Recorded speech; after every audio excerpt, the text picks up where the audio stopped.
Oh, um, Marcus, forgot to tell you that you got into DSA. You're lying. Huh? No, you're lying. That hasn't What? happened yet. What? What? What Let did me you say? see then. You got into What? DSA. Let me see then. What? You don't believe me? Let me What? see. You don't believe your own mother? I want to believe you, Whoa, but you it's got not it? the day. That's why I don't. I got the email Can I today. see? You got into DSA. Can I see, please? You don't believe your own I just mom. hope you're not lying to me. Why would I lie? That moment right there, that is a moment I always look back at, replaying my mind. The insane joy I got when I realized I had taken the next step to becoming a filmmaker. But of course, I always knew that that was just the start. I threw myself out there, sometimes outmatched in multiple ways. I will always remember the times I cheered over this and the times I cried over it. And through all that, I can say now, more than I could then, that I'm not stopping anytime soon. What really makes art useful, inspiring, and important? That's something that I've thought about often in my filmmaking journey. Because at the end of the day, I want to be a great filmmaker, but also a great activist in the same breath. So, as any student would, I look to the people who have been there, done it, and can lead me in the right direction. So, I reached out to 20 filmmakers and teachers to try and get the answer. And of the 20, 2 agreed to do an interview. And this is what they had to say.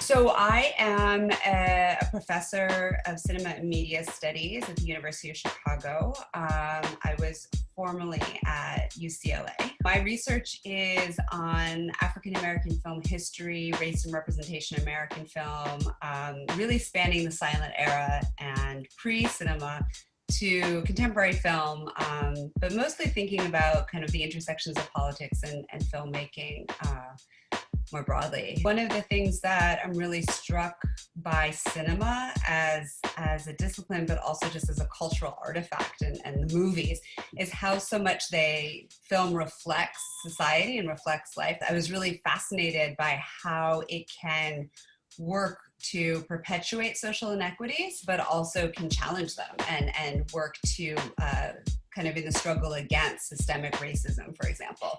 You know, there have been historically a lot of barriers to entry in the film industry, in the mainstream film industry, having to do with access to the ability to work because of the kind of racist practices around hiring and things like that.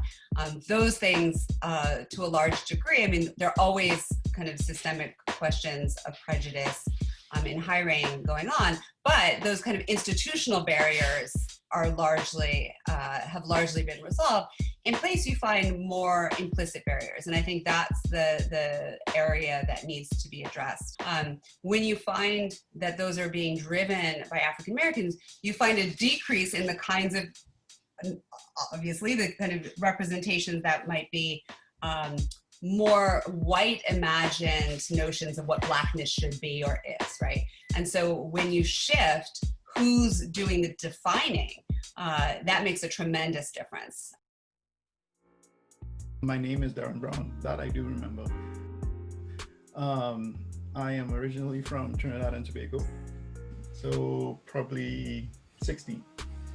I did a soft drink ad back home, and the lady who was the producer on it, she took me to the post facility as also the studio location, and they were showing me around after, and I walked in and I was like, I want to do that. Whatever it is, I want to do that. So from there, it was just trying to figure out, how do I get to do it? I've always loved filmmaking from back home, so coming to school in the US was the only way that I would get that experience and qualifications and stuff like that. I came to school in the US in 1995, did my undergrad in St. Francis College, New York, mass communications, film and TV. Then I stuck around after, and I went to Ohio U to do my master's film school. That took 4 years, probably a little bit longer, because I had to shoot my thesis film, which I shot in Ohio and back in Trinidad and Tobago, where I'm from. Being a black man in film and being from another place was a challenge, because they're like, well, what do you know, or do you have the qualifications? So I went the qualifications route. So I went to school and I did all of this, and find the right way. When I went to school, I'm not to sound too old, but when I went to school, it was hard for black people like you and me to have access to certain things, even though it was in the 90s, 2000s. I've had students produce web series. I was like, look, do your work, put your work out there. This is the age of the internet. Half of everything is on YouTube, Vimeo, or even Instagram. You can do shorts and produce well-produced stories and well-thought-out stories. You can't wait to get into the job that will let you do these things. You can do it. Everybody thinks because they have a camera, oh, I can do it. No. You have to know how to tell a story. You have to understand angles and all these different things. So educate yourself until you get to the point where you think you need help. And I think that's where film school or something comes in.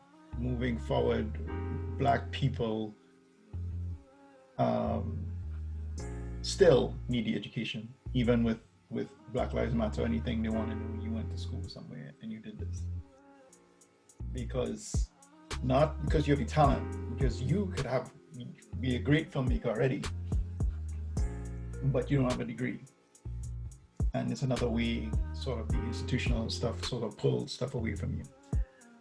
Produce your own stuff, look into different markets. If you're doing film festivals, you don't have to just do it in the US. You could do it in the Middle East. You could do it in China. I mean, we're in a virtual world right now. Produce it, do it safely, send it around the world.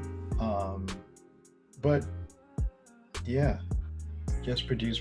Your work speaks volumes, and as you get better, you get noticed. Direction. Direction is something we all need, or we find ourselves lost. And while I don't know what this all leads to yet, I've already received the tools to get me to where I want to be. And while I know that it doesn't get any easier from here, I wouldn't want it any other way, because the barriers ahead of me are only temporary. Heart and hard work always win in the end. And to be honest, I've never been too fond of losing anyway.